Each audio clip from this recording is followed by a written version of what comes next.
Jasmine. How are you? Greetings, how are you? Doing well, doing well. Oh, is my camera on? I can't see you. Interesting.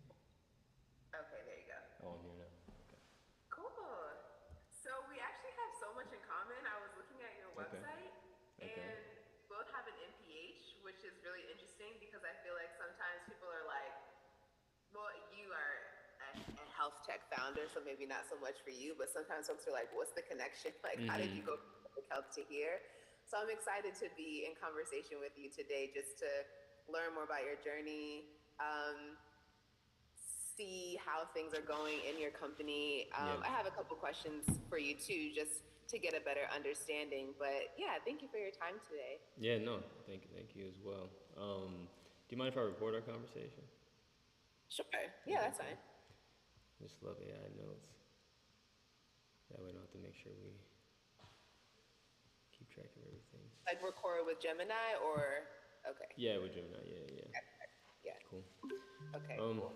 but yeah, no, I appreciate it. Again, I think that Instagram and social media in general can be used to like connect with people, just off of things that you guys align on, and I don't think people do that enough, and so I just wanted to reach out and connect. Like I Yeah. said, I have no like specific like agenda around it, but what I do know is that I'm probably one of the only people in the city of New Orleans who is thinking about AI the way that I am and utilizing it or trying to use it in the ways that I am.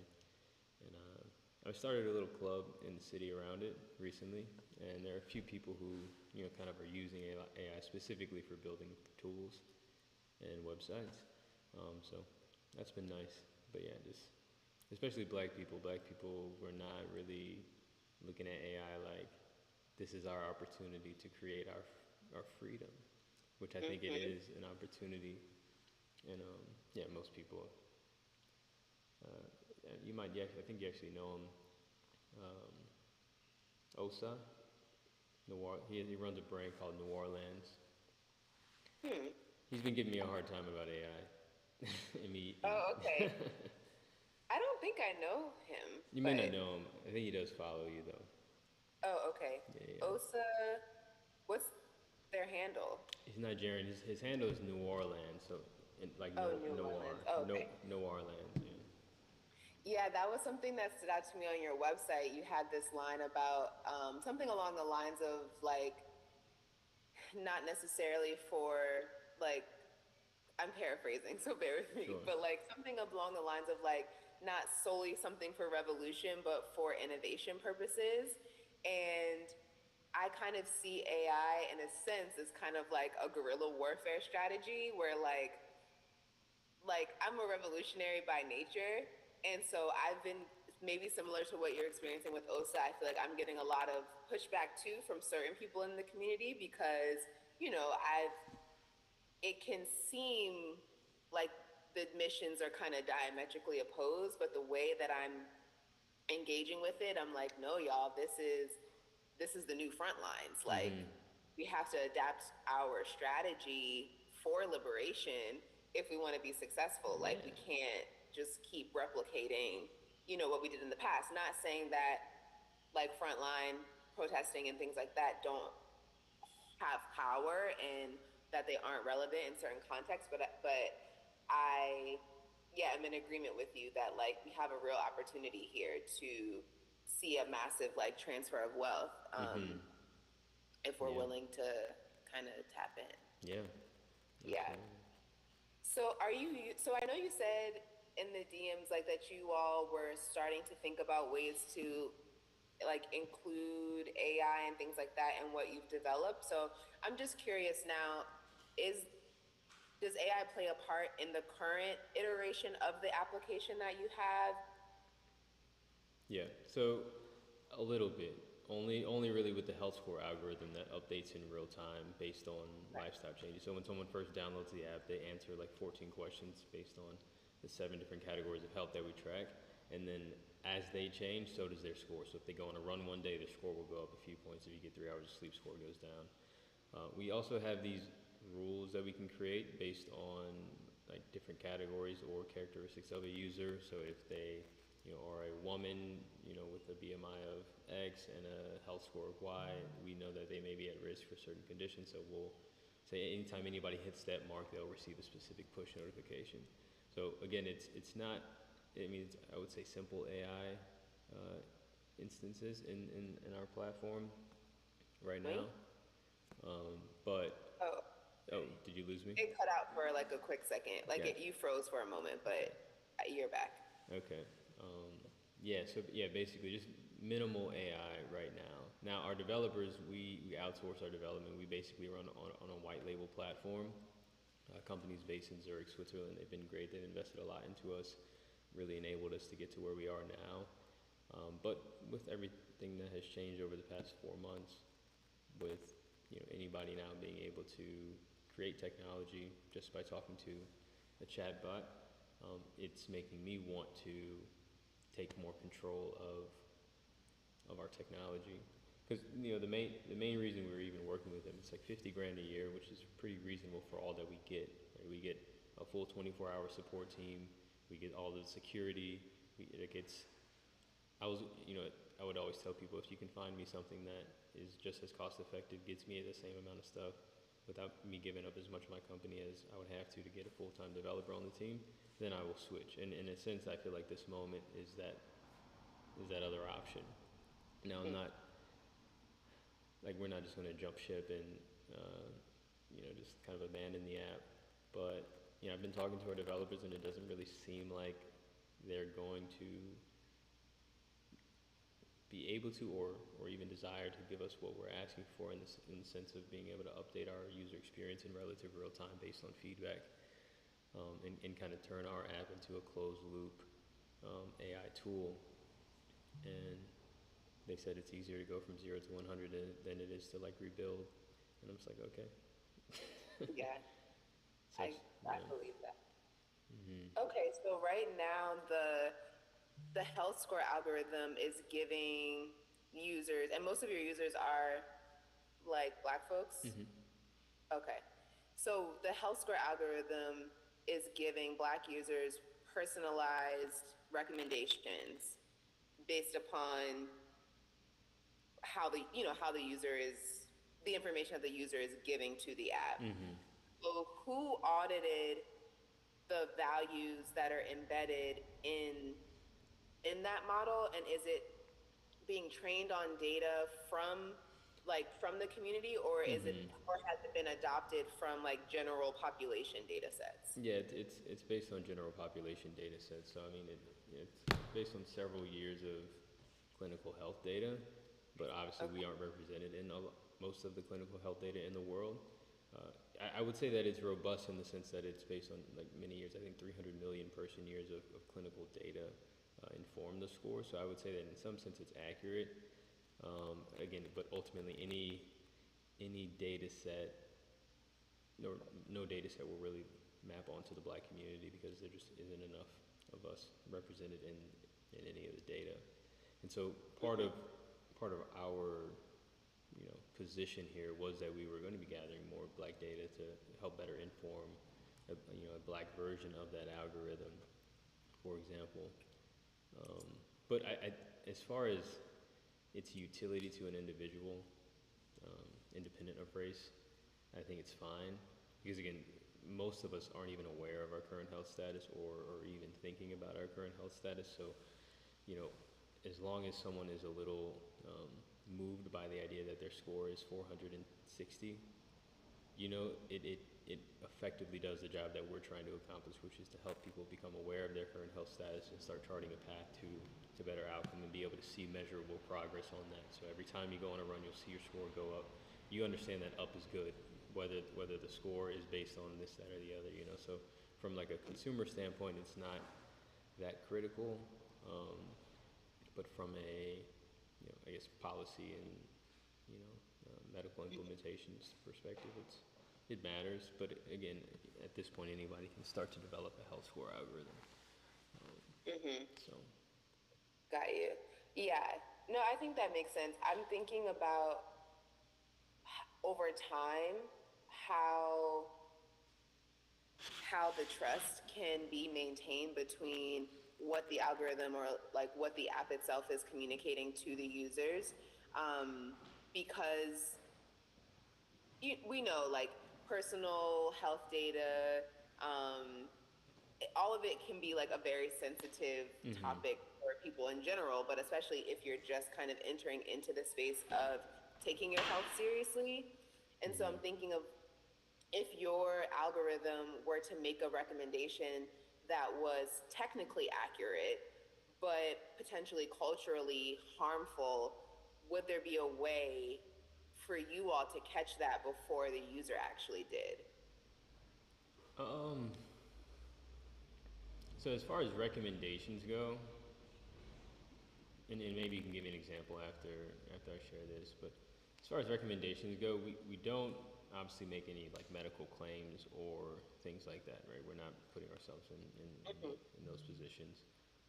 Again, they're relatively generic. It's like, hey, based on the World Health Organization, it's recommended that you get this much activity per day, and that's about as much of a recommendation that they're going to get beyond um, coming in here and having conversations with people in the community or experts in the community that we bring into our space for meetups and experiences. But we try to position ourselves as the person that just gets you to start being more aware of your health, and then we connect you with the resources, the official resources that you need to. As of right now, again, as we evolve, we would like to, do both. Mm-hmm. So the example I was thinking of with like technically accurate but maybe misalignment on the cultural side would be, say it's me, for example, like if I'm a black woman, maybe, and if I experience like a high score, or maybe it would be a low score because high is High is good. good, So yeah. if there's like a low score and maybe there's like a flag for like high cortisol, poor sleep, or elevated blood pressure. And again, I haven't had a chance to see it, so Mm-hmm. at any point interject if Sure. this isn't how it works. But um, yeah, high cortisol, poor sleep, elevated blood pressure, and then if the app were to tell me, like, reduce stress by limiting social obligations or setting firm boundaries with family and prioritizing solo recovery time, is that the type of like general feedback that users are possibly getting more or less from the app? Yeah, more things like that right now. Okay. Again, and as we engage more with users, we tailor our messaging. Not, while we can offer like a blanket, more culturally relevant form of messaging, and we do that. But even with that, the best form of messaging is the one informed by each individual user, each individual community that we engage with, right? So even more granular than just using more culturally appropriate language is really Hmm. our model. Got you. Right. Okay, so that's good because in that example, it's like I feel like that would be technically accurate advice, but then Mm-hmm. in the cultural context, um, if extended families or networks and like communal care are part of the stress buffer for Black folks, then maybe isolation is not synonymous with I rest. see what And you're. Yeah, or yeah, yeah. Yeah, I see or what you're saying. yeah, and so then it kind of becomes a risk factor if the model itself doesn't know that. Like if the model was trained on data where like self-care is more synonymous with like individualism, which most likely is kind of how the general data sets are going to be set up, Mm-hmm. then for a Black woman to follow that advice, if that's pulling her away from like the village or the Sure. cultural context, then it could compound and become worse over time. Worse Yeah. over time. No, So for that makes me, sense. Yeah. and so like that's the gap where ether would come in, where to help optimize what could otherwise be misalignment between the metric and like the metrics from the algorithm and then the person themselves. Ether has the capacity to actually score that misalignment between what the model is recommending and the actual cultural context of who it's serving. Mm-hmm. And so just thinking over time, for users to know that your app has taken that necessary step to ensure that you all have an intelligence layer that's built into the technology itself to maintain trust, to ensure there's no bias that's being replicated in the recommendations that folks are seeing. That to me would be just an easier way to build trust and be able to have a demonstrated way to show your values. And I want to just show you, like, just, I'm going to share my screen and do Yeah. a really quick demo. And just so you can get an idea. Now, Ether is designed in two ways, where one, we can actually take your model and audit the entire model, like the data sets, things like that. But it can also function, let's see, Google Chrome would like to record this computer. Okay. Why is it prompting me like this? Sorry, give me 1 second. It's allowing you to share? Yeah. Okay, got it. It also can function. Google Meet wants to allow this. I just re-downloaded Chrome, so I think it's just giving me some new prompts. Okay, so this is one prompt I was playing around with. So this is inside of Ether. We have 5 different APIs, and I can go into that later, but all of the APIs are looking to see if the output or the idea is going to be something that is sustainable over time, that's the most protective of the communities, if it's upholding the values of the organization. And then we can also do like regulatory mapping to ensure that your model isn't designed in a way that's actually creating exposure to regulatory violations, which is something that I've seen in some of these audits that we've done, where someone may have created like an AI tool to support small and minority-owned businesses, for example, and they've done something to protect our communities, but when I actually do the audit, I'm seeing that, for example, this is one example, it was like an eyelash company technician, and she ran her business model through the AI. The AI is flagging it as risky because the data sets weren't taking in the correct cultural context for which her business could actually thrive. So she's being flagged. Her business being flagged as like not viable or not worth being invested in, essentially. And so that's not worth being invested in according to the banks. So then banks are using his AI tool to determine who they're going to make, who they give loans to, and things like that. So if in this context, if his AI, because of the algorithmic redlining that's embedded in the data sets, it keeps flagging businesses like hers or culturally relevant businesses as risky. It's doing that because his data set is comparing her business model to businesses in like white suburban, like middle class neighborhoods. And so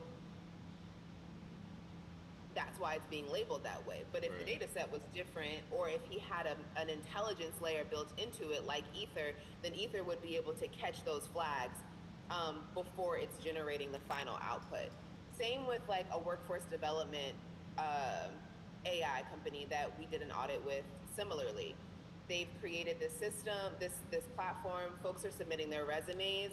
And mind you, he created this whole thing because he thinks that the resume is not enough to tell the whole story about a person. So this is his whole shtick. So it's like, okay, great.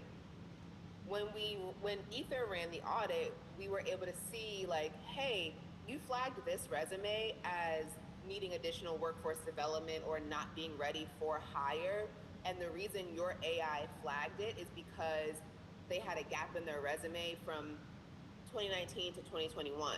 But then the Ether report will show them like people from his demographic were disproportionately impacted by COVID when it came to job security. So that flag in his resume isn't really the red flag that you think it is, but the algorithm, is flagging it that way. So now they can go back and reevaluate and make those types of adjustments. And so I'm sharing those examples because sometimes especially as founders, it's like we're focused on a very specific problem and we think the AI may be functioning in a certain way. But if we don't have a way to actually audit it, then there could be things like this happening, without us being aware. Mm-hmm. So I'm going to switch the prompt. So the prompt I'm putting in now says a health equity startup serving Black Americans is preparing to integrate an AI coaching layer into its platform. The founding team has not yet established an ethics scoring framework or bias audit process for the model. The platform's core value proposition is cultural competency and community trust. Evaluate the risk of deploying AI without a governance infrastructure in this context. So then we run the query, and right now what it's doing is giving us a score over here across the different APIs. So the right relationship engine, the temporal depth modeling, the regeneration index, and our relational intelligence in the corpus. So it's very brief because right now this is like a demo mode. It's not, this is kind of a surface layer prompt, but now you can see like an overall picture of what could happen if certain concerns aren't addressed, and what the recommendation would be. So right now, well, I'll give you a chance to kind of to look through it, but essentially the AI layer development should have like a community informed bias audit protocol. This is something that Ether is recommending. An ethics review board with Black health equity stakeholders. I'm sure that's something that you have. Transparent incident response policies, fully operational, publicly disclosed. These are general recommendations, but I'm using this to show you that when Ether is built into your overall tech stack, then as it's generating outputs for your users, it's able to do so using the frameworks that you already have, but just adding on an additional layer to ensure this cultural competency, to ensure that the outputs actually given are going to make sense, not just in the immediate, which is how most of the AI outputs are designed right now, Mm-hmm. but to ensure that across time and over time that it could actually be something that's still sustainable for the users. Yeah. Cool. Yeah. So I don't know if you. So is the team that you've been working with, the development team, would they, if you keep going with them, would they be the ones who are over your AI ethics and governance component? No. No. Okay. It. We're gonna move away. We're more than likely gonna move away from them. How quickly that happens, to be determined. I think part of it is, my confidence around owning the technology, and particularly around security. I trust them more to secure the app than I trust myself at the moment, um, and that's important. And but there are a variety of reasons why right now we should be taking more control of our platform from an economic standpoint in particular, because we're just not able to update the user experience in ways that accommodate for the new like products and ways that we deliver our service, especially now with having this space.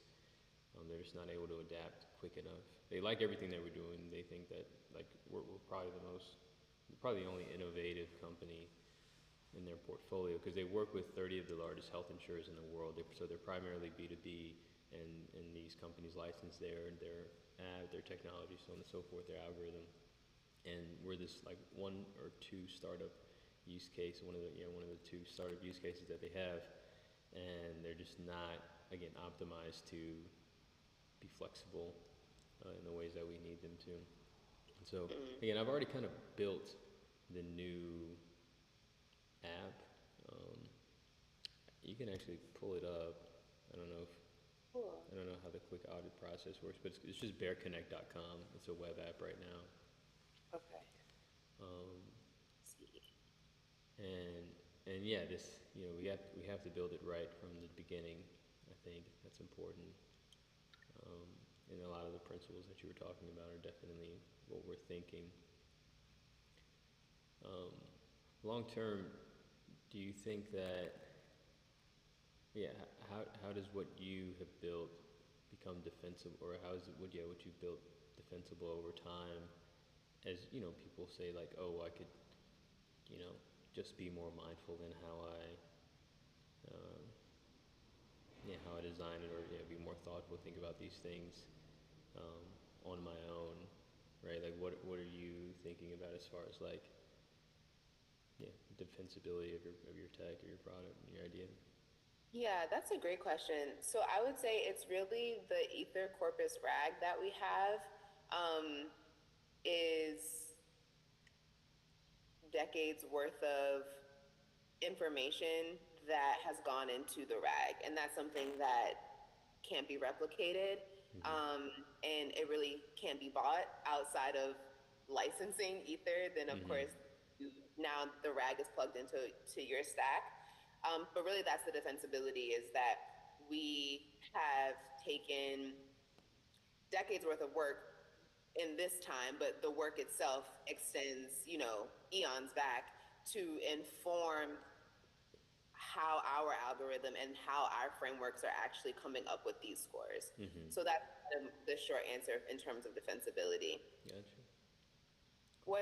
What I would really like to do is be present. Like there are certain organizations that I am offering fractional chief AI ethics and governance support for. Mm-hmm.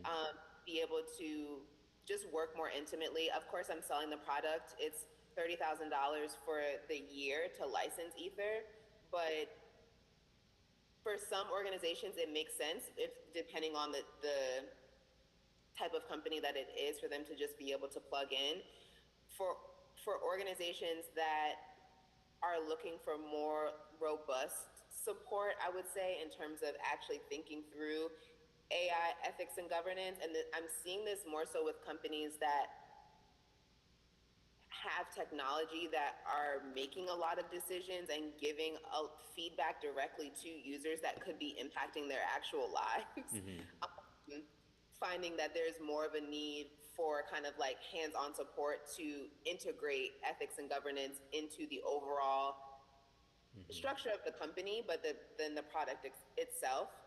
So, is that something that you feel like, in your case, do you feel like you have enough folks already on your team to be able to manage AI ethics and governance, or do you feel like there would be more of a need for your team to not just utilize the product itself, but to have somebody come in to offer the fractional support, especially as you go into the new build or the extended build?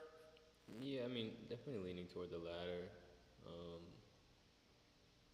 yeah, it's not something that our team is apt to do per se, or well, I just assume that there's someone more apt to do it, and I'd rather them just be a part of the team than me um, try and do it myself, especially at this stage. Got to move fast, so Yeah. How many users do you have right now? 800. Wow, that's so dope. Appreciate it. Very cool. We Very got cool. we gotten up to 2,600 on our beta app. So 2024 to 2025, our developers allowed us to use basically their reference app, what they share with people to use as like testing things like that, as our beta app. And so Dakadu is a company, is what the company's called. You can look them up too. We used their app for about almost 24 months, and we got up to again like 2,800 users or so, and then percentage of them converted, and then we've been growing since January of this year with the new user base. So yeah. Very cool. Okay. Mhm. So right now, and I see you have like the AI club Mhm. place to go together. So this is really cool. There's a lot of synergy. I developed a curriculum, an age appropriate curriculum. Right now, it's designed from like three years old all the way up to adults.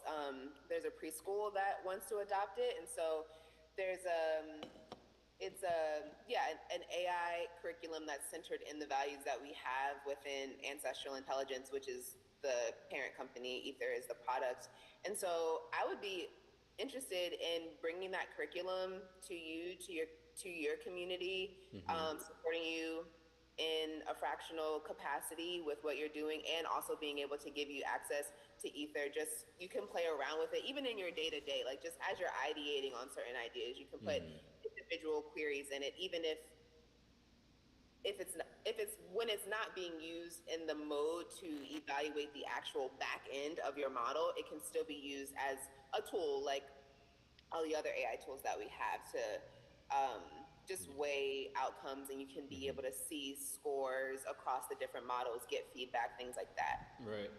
So right now, it would be $5,000 for access to the curriculum, and it's 5 units in the curriculum, um, providing all the materials, micro certifications that would also get your team kind of like certified to disseminate this curriculum. It doesn't Mm-hmm. necessitate any prior knowledge in AI or technology, even like Yeah. designed to be accessible. And we could also get you access to Ether so that you and your team could at least start playing around with it and Mm-hmm. see how it functions as a tool. Is that something that you feel like would be in alignment with where you are right now? No, no, not quite right now. It's, we have other I guess priorities as it relates to where we're deploying capital. But yeah, definitely open to like having a relationship with you. Um, and as we continue to grow and can can take advantage of things like that, definitely be able to put more capital toward that. Okay. Hmm. So let's get another call so we can just keep the cadence going. Yeah, Um, and I want to come to some of these events. I So was gonna say, do you when you coming to New Orleans next, or see when I'm going to Atlanta? You said that you're in Atlanta, right? I am. Mm-hmm. Yeah, I'm in Atlanta now. I do have to hop off because I have a call right now, Yeah, but I haven't been to New Orleans probably in like 3 years now, so I don't know the next time. But yeah, one of my clients with Ether is from New Orleans as well, so I feel like the time yeah, might be coming soon. And definitely, if you're in Atlanta, let me know. But maybe in like a week or so, we could get back on another call. yeah. Sounds good. Just keep me posted, and we'll stay connected in the DMs. Okay, sounds good. All right. Have a Have a good good one. one. You too.